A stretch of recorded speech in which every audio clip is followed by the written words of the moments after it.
జాతీయ స్థాయిలో రాజకీయంగా జాతీయ స్థాయిలో ఎన్నికల బరిలో రెండు పార్టీలే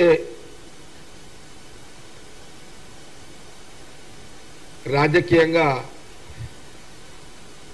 పనిచేస్తున్నాయి. అందులో ప్రధానంగా రెండు పార్టీలు అంటే ఒకటి కాంగ్రెస్ పార్టీ, సోనియా గాంధీ రాహుల్ గాంధీ గారి యొక్క నాయకత్వంలో కాంగ్రెస్ పార్టీ జాతీయ స్థాయిలో పనిచేస్తున్నారు.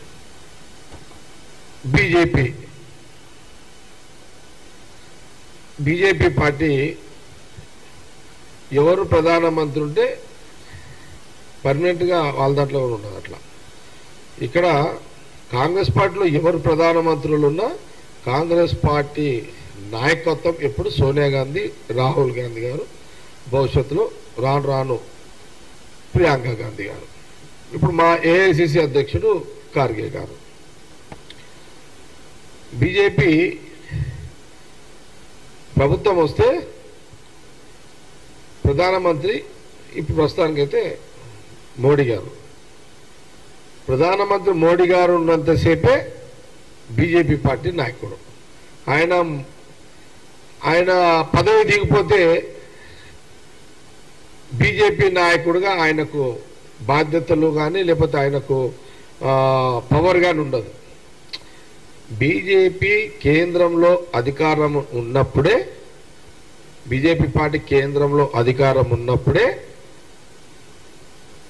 ఇప్పుడు ప్రధానిగా నరేంద్ర మోడీ గారు ఉన్నారు కాబట్టి వారికి ఇప్పుడు పవర్ ఉంటుంది. భవిష్యత్తులో వారు ప్రధానమంత్రిగా ఇక రారు, ఇది లాస్ట్. ఇక అప్పుడు మోడీ గారు ప్రధానమంత్రి ఉండరు కాబట్టి అప్పుడు ఆయనకు పవర్స్ ఉన్నాయి. కానీ కాంగ్రెస్ పార్టీలో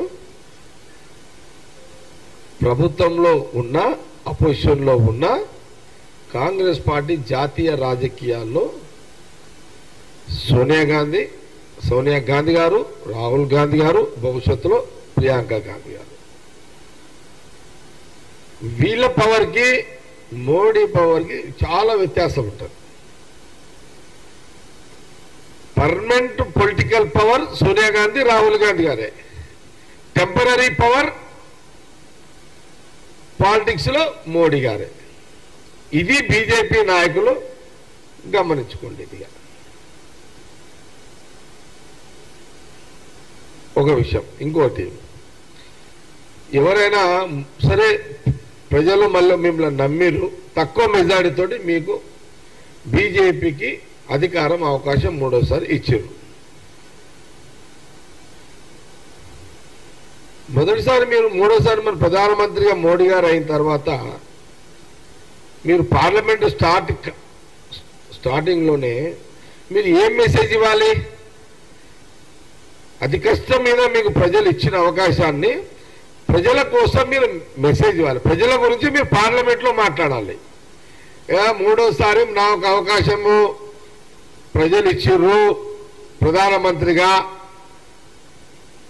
కాబట్టి నేను మీకు కృతజ్ఞతగా ఉంటా. మీకు గతంలో నేను ఎన్నో చేయలేకపోయినా, ఇది 15 లక్షల రూపాయలు పేదవాడికి ఇస్తానన్నా చేయలేకపోయినా ఈసారి మాట నిలబెట్టుకుంటా. గతంలో డీజిలు, పెట్రోలు, గ్యాసు, బంగారము ధరలు పెంచినా తగ్గిస్తా, మళ్ళీ పెంచను. ఇంకోటి, సంవత్సరానికి 2 కోట్ల ఉద్యోగాలు ఇస్తాను అని చెప్పిన మాట నిలబెట్టుకోలేకపోయినప్పుడు ఇప్పుడు ఇవన్నీ చేస్తా. ఇది ఒక బాధ్యత గల ప్రధానమంత్రిగా మూడోసారి ప్రజలు ఇచ్చిన ఈ అవకాశాన్ని ప్రజల శ్రేయస్సు కోసము, ప్రజల కోసము ఇలాంటి మాటలు ప్రధానమంత్రి హోదాలో మాట్లాడాలి. ఈ యొక్క జ్ఞానాన్ని ఈ జ్ఞానము ఎందుకు లేకపోయింది? కాంగ్రెస్ పార్టీ ప్రశ్నిస్తున్నది ప్రధానమంత్రి మోడీ గారిని. ప్రజలు కూడా ఆలోచన చేయాలి. ఏమని మూడోసారి అవకాశం ఇచ్చినాము, మా ధరలను తగ్గిస్తాడు, మా పిల్లలకు ఉద్యోగాలు ఇస్తాడు, ఇదేమన్నా మాట్లాడతాడేమో అని ప్రజలు ఎదురు చూస్తున్న సందర్భంలో ప్రధానమంత్రి గారు మాట్లాడకపోవడము బాధాకరము. ఇవన్నీ మాట్లాడకుండా 50 ఏళ్ల కిందట ప్రధానమంత్రిగా ఉన్న ఆనాటి ఇందిరాగాంధీ గారు ఎమర్జెన్సీ ప్రకటించడం వల్ల దాని మీద మాట్లాడిండు ప్రధానమంత్రి మోడీ గారు. 50 సంవత్సరాల క్రితం ఎమర్జెన్సీ 21 నెలల చరిత్ర గురించి పార్లమెంట్ లో స్పీకర్ ప్రధానమంత్రి మోడీ గారు, లోక్సభ బీజేపీ స్పీకర్ వీళ్ళిద్దరు మొదటి రోజే 50 ఏళ్ల కిందట ఆ 21 నెలల చీకటి జీవితాల గురించి అని ప్రస్తావన ఎందుకు తీసుకురావాల్సిన అవసరం ఉండే అది అవసరమా? 50 ఏళ్ల కిందట ఒక సంఘటనని ఈ రోజు పార్లమెంట్ మొదటి రోజు పార్లమెంట్ లో మాట్లాడాల్సినంత అవసరమా? ఆ ఎమర్జెన్సీకి ఇప్పుడున్న ప్రజలకు ఏమైనా సంబంధం ఉందా? ఇప్పుడు ప్రజలు ఏం కోరుకుంటున్నారు, ప్రధానమంత్రి ఏం మాట్లాడతాడు అని ఆశించే టైంలో 20 ఏళ్ల కింద 50 ఏళ్ల కింద 21 నెలల ఎమర్జెన్సీ యొక్క ప్రస్తావన ఒక బాధ్యత గల ప్రధానమంత్రి మోడీ గారు, ఒక లోక్సభ స్పీకర్ ఈ చర్చ ప్రస్తావన పార్లమెంట్ తీసుకురావడం అవసరమా? దీనివల్ల ప్రజలకు ఏమి లాభము? ఇది ప్రజలు కోరుకున్న మెసేజ్ కాదు.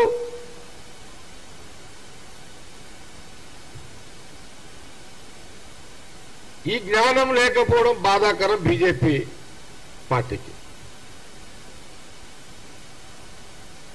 అందుకే ఈ బీజేపీ ప్రధానమంత్రి మోడీ గారి యొక్క తప్పుడు పరిపాలనలో ఆలోచనలో ఆర్ఎస్ఎస్ భాగవత్ గారు కూడా తప్పు పట్టారు, ఆర్ఎస్ఎస్ ప్రముఖులు కూడా తప్పు పట్టారు.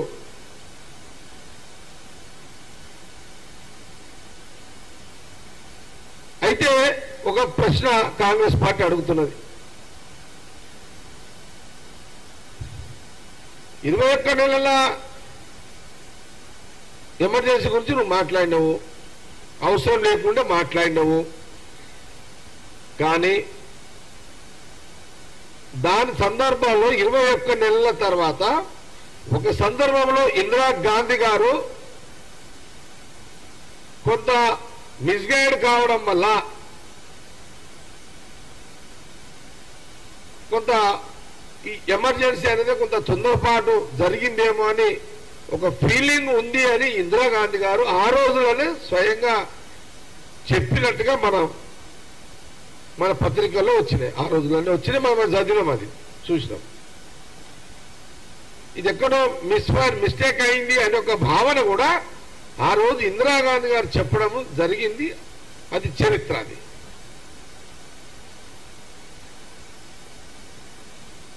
దాని తర్వాత ఇందిరాగాంధీ గారు దిగిపోవడం జరిగింది.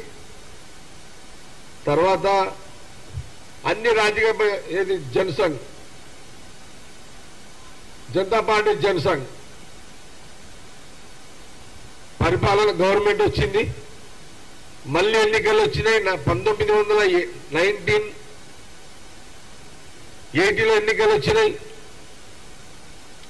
అప్పుడు వచ్చినప్పుడు మన మొత్తము పార్లమెంటు సీట్లు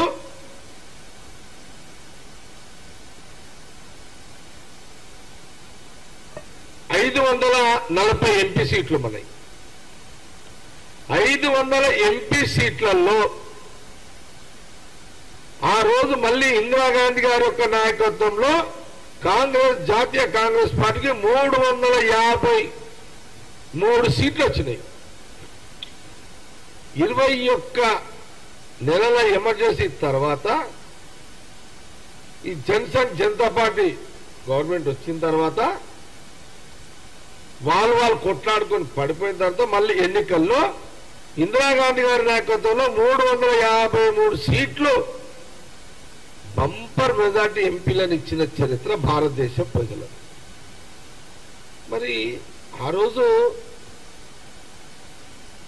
21 నెలల యొక్క చీకటి రోజులని మరి తర్వాత ఎన్నికలు ప్రజలకు తెలియదా? ఆ చీకటి రోజులే అని ఒక ఫీలింగ్ ప్రజలకు ఉండుంటే వాళ్ళు 353 సీట్లు ఇందిరాగాంధీ గారికి మళ్ళీ ఘన విజయం ఇచ్చి ప్రైమ్ మినిస్టర్ చేసేవాళ్ళ? అంటే ప్రజలు దాన్ని వదిలేశారు, జరుగుతుంటేనే వదిలేశారు. ఆ రోజు ఆనాటి ప్రజలకున్న జ్ఞానము ఈ రోజు ప్రధానమంత్రి మోడీ గారికి, స్పీకర్ గారికి ఎందుకు లేదు అని ప్రశ్నిస్తున్నది కాంగ్రెస్ పార్టీ. సరే, ఇది అయిపోయింది. ఓకే, ఎమర్జెన్సీ కాలంలో Atal Bihari Vajpayee, LK Advani, George Fernandes వీళ్ళందరూ కూడా అరెస్ట్ అయ్యారు కదా.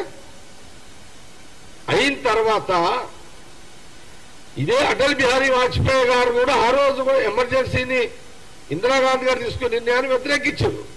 కానీ తర్వాత మళ్ళీ ప్రధానమంత్రిగా అయిన తర్వాత 80 తర్వాత ప్రధానమంత్రిగా అయిన తర్వాత వ్యతిరేకించారు. కానీ అంతకు ముందు ఏది ఎమర్జెన్సీ కంటే ముందు బంగ్లాదేశ్ పాకిస్తాన్ ఒకే దేశం, బంగ్లాదేశ్ పాకిస్తాన్ ఒకే దేశం. ఆ రోజు ఇందిరాగాంధీ గారు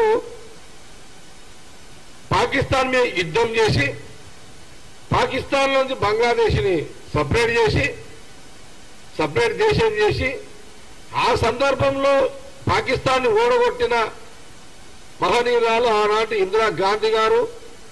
సపరేట్ పాకిస్తాన్ నుంచి బంగ్లాదేశ్ సపరేట్ చేసినందుకు ఆ రోజు నిండు పార్లమెంటు సభలో అదే అటల్ బిహారీ వాజ్పేయి గారు వారు ఎంపీగా, మరి వారు అప్పుడు జనతా పార్టీ వారు ఎంపీగా, మరి వారు ఇందిరాగాంధీ గారిని ఏమన్నారు? ఈమె ఇందిరాగాంధీ దుర్గామాత లాంటి యొక్క మహనీయురాలు, అలాంటి శక్తి గల గొప్ప వ్యక్తి ఇందిరాగాంధీ గారు అని దుర్గమ్మ తల్లి లాగా ఆమెని కొంచెం పొగిడినటువంటి వ్యక్తి అటల్ బిహారీ వాజ్పేయి గారు ఇందిరాగాంధీ గారి నుంచి. ఇదెందుకు పార్లమెంట్ లో చర్చకు తీసుకురారు? మరి సిద్ధమా దీనికి? ఎమర్జెన్సీ గురించి మాట్లాడే స్పీకర్ గారు మోడీ గారు మరి బంగ్లాదేశ్ లో ఉన్న పాకిస్తాన్ లో బంగ్లాదేశ్ విడదీసి వాజ్పేయి గారు దుర్గామాతగా భావించినటువంటి ఈ చర్చని పార్లమెంట్ లో బీజేపీ తీసుకురాగలుగుతుందా? ఇది కాంగ్రెస్ పార్టీ అడుగుతున్నారు.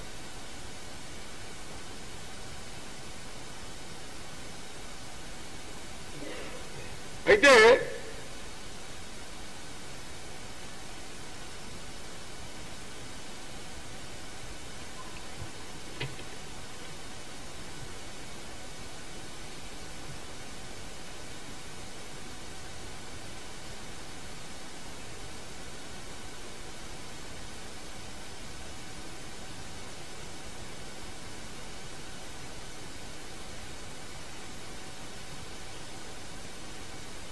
మరి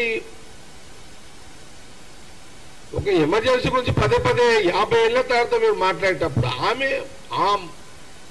ఇందిరాగాంధీ గారి గురించి మరి ఇంకా కొన్ని విషయాలు చెప్పాలి కదా.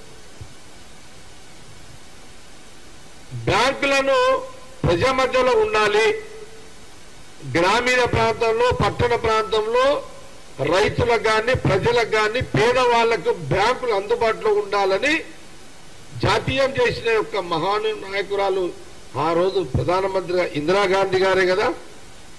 అంటే ప్రజల దగ్గర ఉన్న డబ్బు దాచుకోవడానికి, ప్రజలకు అవసరం ఉన్నప్పుడు బ్యాంకుల ద్వారా డబ్బులు తీసుకోవడానికి ఇలాంటి వసతులతో ఆనాటి ప్రధానమంత్రి ఇందిరాగాంధీ గారు మరి బ్యాంకులు పల్లెలకు బ్యాంకులు, పల్లె ప్రాంతాలకు బ్యాంకులు, పట్టణ ప్రాంతాలకు బ్యాంకులు, ప్రజల మధ్యలో బ్యాంకులు అన్నట్టు ఇందిరాగారి యొక్క నిర్ణయమే కదా.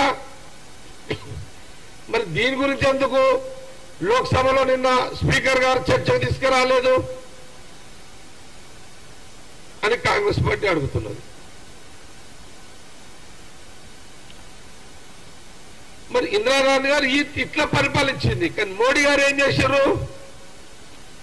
బ్యాంకులన్నీ ఎత్తేసిండు, కొన్ని బ్యాంకులు ఎత్తేసిండు కదా.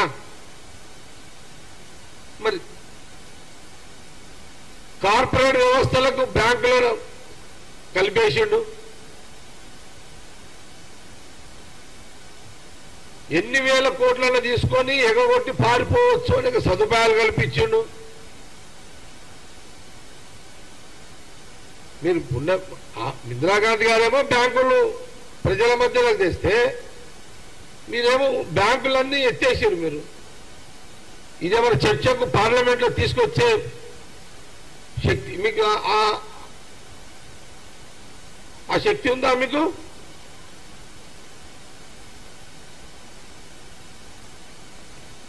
ఇప్పుడు ఆనాడు ఇందిరాగాంధీ గారు చైనా మన భారతదేశం యొక్క భూమిని చైనా ప్రభుత్వము ఆక్రమించింది. అప్పుడు చైనా మీద యుద్ధం చేసిన ఇందిరాగాంధీ గారు చైనా మీద యుద్ధం చేసి భారతదేశం యొక్క భూమిని ఆక్రమితం చేసిన చైనా నుంచి విడిపించింది. ఇది వాస్తవం. దీని మీద బీజేపీ మోడీ గారు స్పీకర్ గారు పార్లమెంట్ లో చర్చకు సిద్ధమా?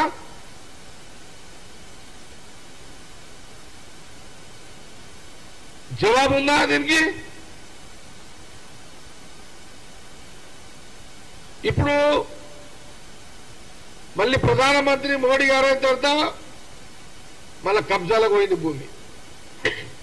మరి చైనా మీద నువ్వు ఎందుకు ఆ భూమిని అనాదేమో చైనా భారతదేశం యొక్క భూమి చైనా ఆక్రమిస్తే ఇందిరాగాంధీ గారు యుద్ధం చేసి భూమిని వాపసు వచ్చింది.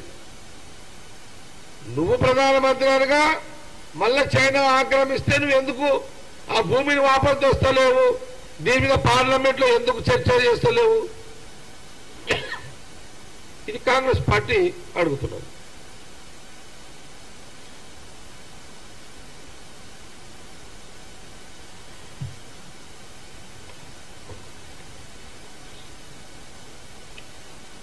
ఇంకొక మాట కాంగ్రెస్ పార్టీ సూటిగా ప్రశ్నిస్తున్నది ఏంటంటే, నరేంద్ర మోడీ గారు బీజేపీ నాయకత్వానికి మీరు ఒక్క ఎమర్జెన్సీ మీదనే రానాంతం చేసారు. మీ అయితే వందల కొంత ఎమర్జెన్సీలు ఉన్నాయి. మీ అయితే అసలు మీరు చెబుతుంటే ఒకటి కాదు ఎమర్జెన్సీ మీది. ఇంకా ఇందిరాగాంధీ గారు డైరెక్ట్ గా ధైర్యం ఉన్నది ఆమెకు, డైరెక్ట్ గా చేసింది. మీకు ఆ ధైర్యం లేదు, మీరు ఇండైరెక్ట్ గా చేస్తున్నారు. ఎట్లా చేస్తున్నారు? దేశంలో అందరినీ బ్లాక్మెయిల్ చేస్తున్నారు. అన్ని రాజకీయ పార్టీలు 10 ఏళ్ళు మీరు అదే పని చేశారు కదా. కాంగ్రెస్ ముఖ్యమంత్రి ఆయన ఏం చేసిండు, ఈయన ఏం చేసిండు, ఆయన వీళ్ళ మీద ఎక్కడో తెలుసో తెలియకనో కొంత పేపర్లలో ఎక్కడో దగ్గర పొరపాట్లు మనుషులము జరుగుతుంటాయి. ప్రతి చిన్న ప్రతి తప్పుని నువ్వు ఐడెంటిఫై చేసి రాజకీయ పక్షాలన్నీ రాజకీయ పార్టీలందరూ బ్లాక్మెయిల్ చేస్తున్నవే. అది 21 నెలల మీద 10 ఏళ్ళు అదే పని కదా.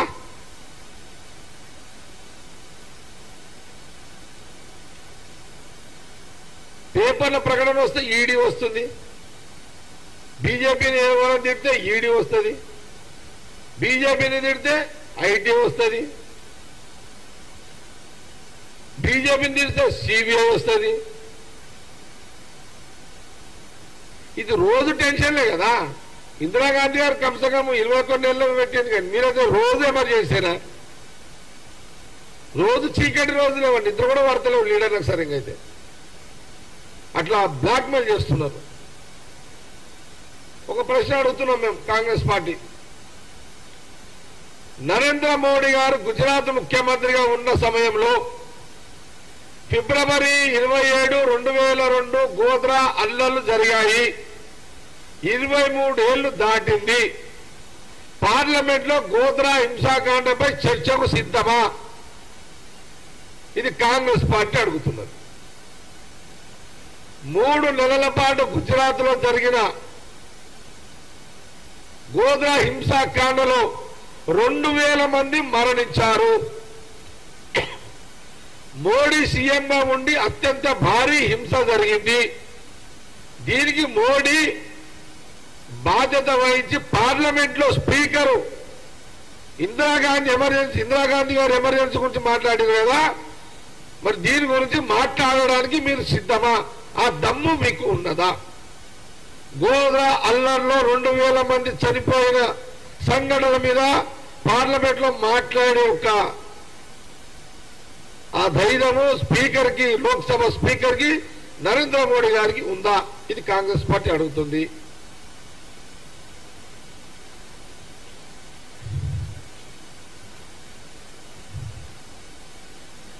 ఎమర్జెన్సీ టైంలో బీజేపీ లేదు.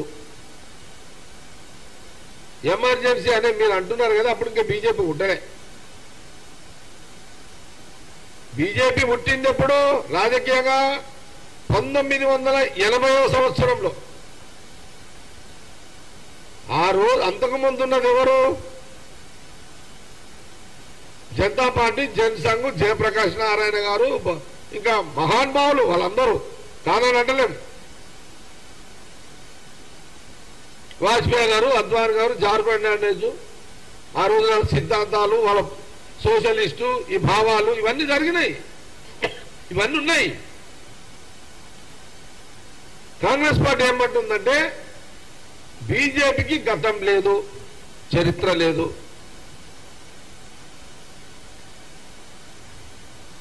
ఎమర్జెన్సీ పెట్టిన తర్వాత జరిగిన ఎన్నికల్లో ఇందిరాగాంధీ గారిని ప్రజలే గెలిపించారు.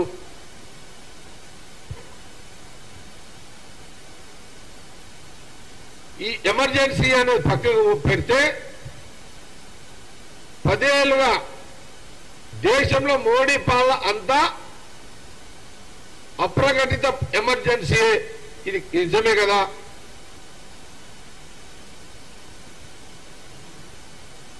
ఉత్తరప్రదేశ్ లో జరిగిన అనేక సంఘటనలు చాలా ఉన్నాయి, హింసాకాండ.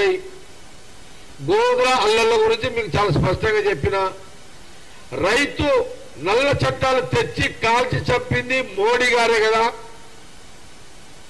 ప్రధానమంత్రి గారు మోడీ గారు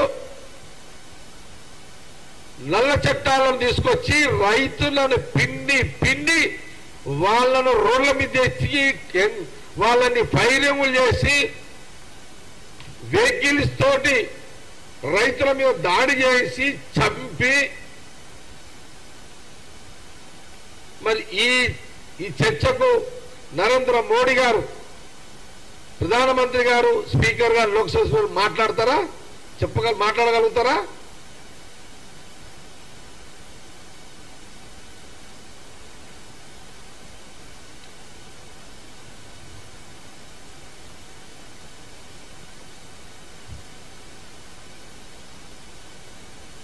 దేశభక్తులని మేమే అంటే బీజేపీ వాళ్ళే దేశభక్తులని, మా అంత దేశభక్తులు ఉండరని అని చెప్పే మోడీ గారు, బీజేపీ నాయకత్వం పుల్వామా ఘటన జరిగితే సభలో చర్చ పెట్టలేదు. ఎందుకు? పుల్వామా సంఘటన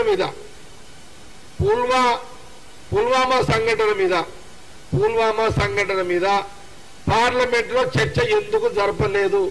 దీని మీద స్పీకర్ గారు మాట్లాడతారా? మీరు ఎమర్జెన్సీ గురించి మాట్లాడినవే.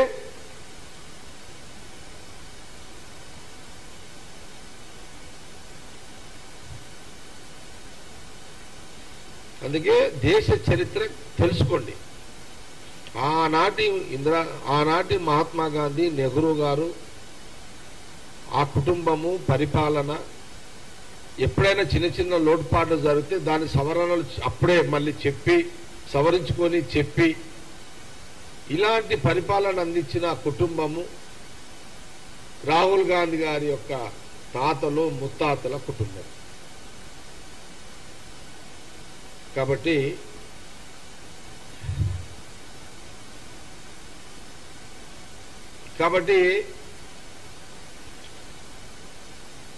ఒక శక్తివంతురాలైన పరిపాలన ఆనాటి ఇందిరాగాంధీ గారిది, మరో శక్తివంతురాలైన ఈ యొక్క దేశంలో నాయకురాలు సోనియా గాంధీ గారు. ఇది కాంగ్రెస్ పార్టీ చరిత్ర. ఆ కుటుంబంలో పుట్టిన ఆదర్శాలతో పుట్టిన మహానాయకుడే రాహుల్ గాంధీ గారు. ఇది ఎవరికి ఇష్టమున్నా అందరూ అందరికీ ఉంటుంది. ఇష్టం లేని కూడా ఒప్పుకోవాల్సిందే. ఇది మీడియాలో ఒప్పుకోకపోయినా సాటుగానే చెప్పుకోవాల్సిందే. కాబట్టి ఈ ప్రెస్ మీట్లో మా ఉద్దేశం ఏంటంటే, మీరు ఒక ఎమర్జెన్సీ గురించి మాట్లాడితే మీరు 100 ఎమర్జెన్సీల పరిపాలన అందిస్తున్నారు అని మేము కాంగ్రెస్ పార్టీ మాట్లాడాల్సి వస్తుంది. ఇది కొట్టు ఇప్పుడు అన్నది కొట్టు.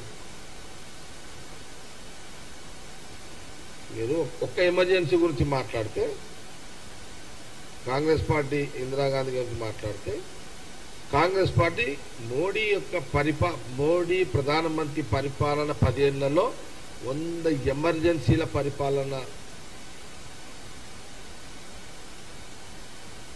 జరిగిందని మా యొక్క ప్రజలకి అభిప్రాయం. కాంగ్రెస్ పార్టీ అభిప్రాయమే కాదు. కాంగ్రెస్ పార్టీ అంటే ప్రజలంటే Congress party. Okay, thank you.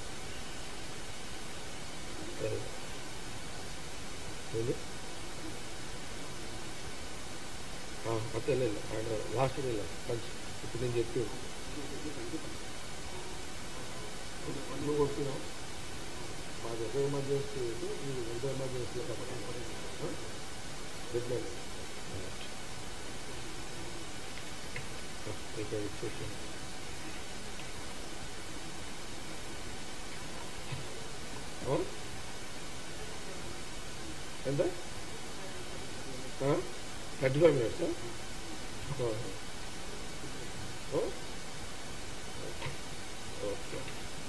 ఇది పొసిబిలిటీ. ఇవన్నీ ఆడున్నాయి. నిన్న మొన్న మాట్లాడి నాకు ఈ బండ్ల కూర్చున్నాక ఫోటో చేసి, ఇది ఇంపార్టెంట్, పడేయద్దు ఇవన్నీ. ఓకే, చెప్పు.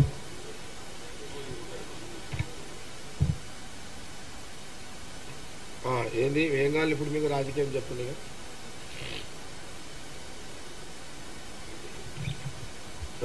పిసిసి లేదు. జగ్గారెడ్డిగా నేను చాలా క్లియర్గా ఉన్నా.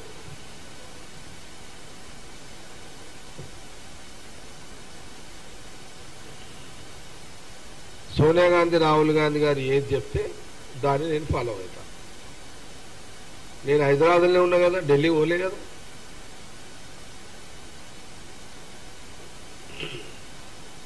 హైదరాబాద్లో ఉన్నా, ఈరోజు మీ మధ్యలోనే ఉన్నా. కాకపోతే నేను సోనియా గాంధీ రాహుల్ గాంధీ గారు వాళ్ళు తీసుకునే నిర్ణయం కరెక్ట్గానే ఉంటుంది. అది దాన్నే జగ్గారెడ్డి ఫాలో అవుతాడు. పిసిసి వాళ్ళు ఎవరిని ఇచ్చినా, గతంలో రేవంత్ రెడ్డి గారిని పిసిసి ఇచ్చారు. ఇయ్యంగానే రేవంత్ రెడ్డి ఫాలో అవ్వాలేమో. ఇప్పుడు ఎవరిని ఇచ్చినా అదే ఫాలో అవుతా. నేను హైదరాబాద్లోనే ఉన్నా. నేనైతే పైరవ్ చేస్తలేదు. మీకు క్లారిటీ ఉంది కదా. ఇదైతే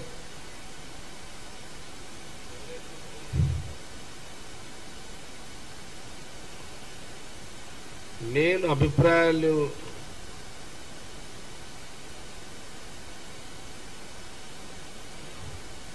చెప్పే ప్రోటోకాల్లో నేను లేను.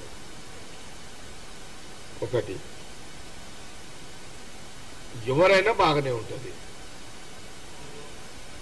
ఎవరైనా ఆ కుర్చీ నడిపిస్తుంది. పిసిసి కుర్చీ ఆటోమేటిక్ నడిపిస్తుంది. అదేమి ఇబ్బంది ఉండదు.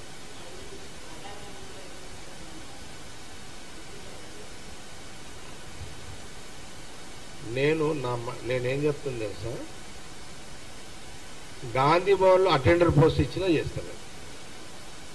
అది పెట్టుకోండి, అర్థమైందా?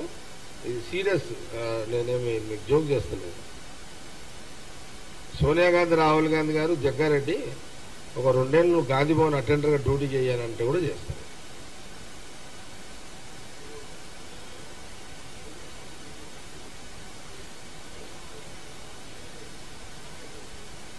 ఇంకుంది కదా నాకు, నా వయసు 58, 10 ఏళ్ళు అన్నా కూడా ఇంకొక 68 దాకా 10 ఏళ్ళ టార్గెట్. ఈ 10 ఏళ్లలో నేను ఖచ్చితంగా పిసిసి ఎప్పుడోసారి అవుతా, ఒకసారి ముఖ్యమంత్రి కూడా అవుతా. ఏది 10 ఏళ్ళ లోపు. ఈరోజు ఇదే సంవత్సరం, ఇది 24, అంటే నా వయసు 58. మొన్న దసరా, అక్టోబర్ దసరా, మొన్న 23 దసరా రోజు మా సంగారెడ్డి దసరా రోజు గంజి మైదానంలో చెప్పిన, రానున్న 10 ఏళ్ళ లోపు కాంగ్రెస్ పార్టీలో పిసిసి కావాలి, పార్టీకి మంచి సర్వీస్ ఇవ్వాలి, ఆ 10 ఏళ్ళ లోపు ముఖ్యమంత్రి కూడా కావాలి, మంచి ప్రజలకు మంచి పరిపాలన ఇవ్వాలి సోనియా గాంధీ, రాహుల్ గాంధీ నాయకత్వంలో అన్నదే నా యొక్క ఏమంటుందని నా ఆలోచన. నాకు నో ప్రాబ్లం. ఈ లోపల రేవంత్ రెడ్డి గారు అయ్యారు, ఇంకా మళ్ళీ నెక్స్ట్ 5 ఏళ్ళు ఉండాలని ఆయన ట్రై చేస్తాడు. ఇంకా మీతో కూడా ఉన్నారు ఇక్కడ, వాళ్ళ పేరు నేను ఇప్పుడు ఎందుకు, ఆల్రెడీ ఒక ముఖ్యమంత్రి ఉన్న ఇంకో పేరు నేను చెప్పొద్దు. నేను చెప్పింది ఎప్పుడు, అప్పటి వరకు ఇంకా మీతో కూడా ఎవరైనా కావాలని కూడా అయిపోతారు. అందరు అయిపోయినాకనే నా కోరిక, నేను ఎవరికి కాంపిటీషన్ కాదు.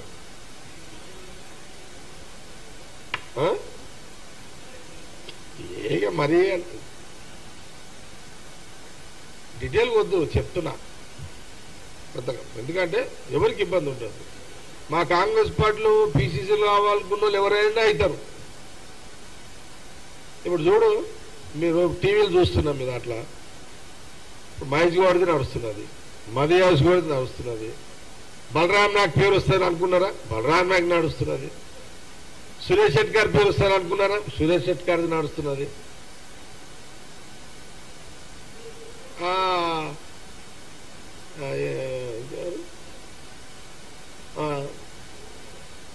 సంపత్, మాదిగా జాతి సంపత్ పేరు నడుస్తున్నది. ఇప్పుడు అది ఉన్నది, చర్చల్లో ఉంది.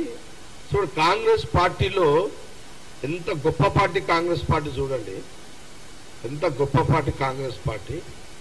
ఒక ఎన్ఐసి యూత్ కాంగ్రెస్ వచ్చిన మహేష్ గౌడ్ జాతీయ పార్టీలో పిసిసి రేసులో ఆల్రెడీ ఇప్పుడు ఆ మీటింగ్లో ఉన్నాడు. కేసీ వేణుగోపాల్ గారి మీటింగ్లో చర్చలు ఉన్నారు. వీళ్ళంతా సామాన్య కార్యకర్త దిగిన సంపత్ వచ్చేసిండు, సామాన్య కార్యకర్త వచ్చిన షట్కార్ వచ్చిండు, సామాన్య కార్యకర్త బట్టి విక్రమార్క ఉన్నాడు, ఇప్పుడు డిప్యూటీ సీఎం ఉన్నాడు, ఆల్రెడీ అవన్నీ ఉన్నాయి. ఆయన కూడా చర్చలు ఉన్నాడు.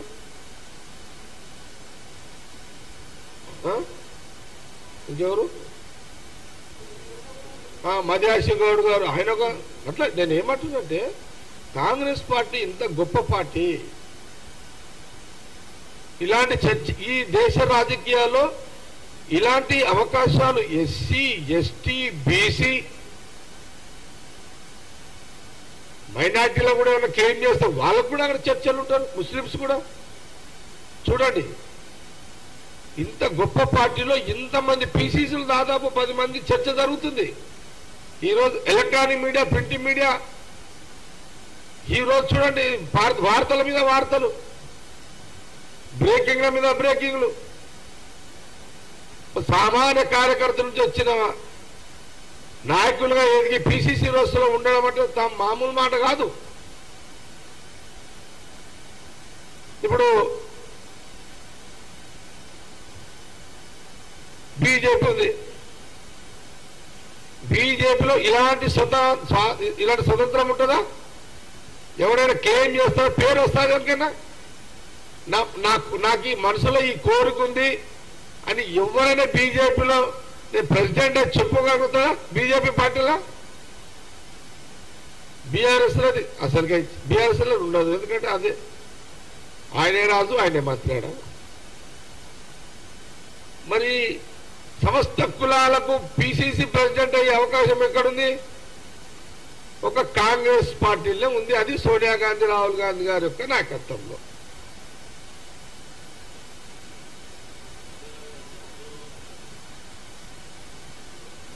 ఈ 10 ఏళ్లలో అంటే నేనేమంటున్నాను, కాంగ్రెస్ పార్టీ కాబట్టి కోరిక ఉండడం తప్పు కాదు, చెప్పడము తప్పు కాదు, ఆశించడము తప్పు కాదు. నాకు కొంత నేను ఒక విజన్ మీద ఉన్నా. చాలా చాలా నా పుట్టుక కాడి నుంచి ఇప్పటి వరకు నేను పుట్టిన కుటుంబము, నేను పెరిగిన వాతావరణము, నాకు అన్నిటి మీద ఒక ఆలోచన ఉంది. అది ఎప్పుడు నేను చేయగలుగుతా. అందుకే నేను కాంట్రవర్సీలో లేను. ముఖ్యమంత్రిగా రేవంత్ రెడ్డి గారు ఈ 5 ఏళ్ళు మళ్ళా ఆయన 5 ఏళ్ళు ఉన్న ట్రై చేస్తాడు, తప్పు కాదు. మీతో కూడా ట్రై చేస్తారు కదా. మళ్ళా మన బీసీలు, ఎస్సీలు, ఎస్టీలు వాళ్ళు కూడా ట్రై చేస్తారు. వాళ్ళందరూ అయినాకనే లాస్ట్కి నేను ఎక్కడ కూడా నో కాంట్రవర్సీ, ఎవరితో ఏం లేదు. నా పాలసీ ఒకటే, నా జోలికి ఎవరు రావద్దు, నేను నువ్వు జోలికి పోను. ఎవడన్నా నా జోలికి వస్తే ఎవరిని ఇడవా.